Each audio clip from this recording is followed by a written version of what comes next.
অভাবের কষ্টে ভেঙে পড়েছিল এক মানুষ। কোনো কাজ নেই, খাবারও নেই। তখন সে নামাজে বসে, হে আল্লাহ, আমাকে সাহায্য করুন, আমি আর পারছি না। পরদিন সে বের হলো কাজ খোঁজার আশায়, আঙ্কেল, কোনো কাজ আছে?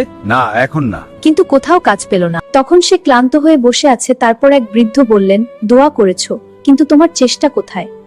তখন বৃদ্ধ তার হাতে একটি কুড়াল তুলে দিল আর বলল, কাঠ কেটে বিক্রি করো। হ্যাঁ, আমি করব। এই বলে সে চলে গেল। সে ছেলেটি অনেক কষ্ট হলো, হাতে ফোস্কা পড়লো, তবুও সে হাল ছাড়লো না, তার কাজ সে করতেই থাকলো। এই নাও টাকা। কয়েক মাস পর তার পরিবারে অভাব পুরোপুরি দূর হলো।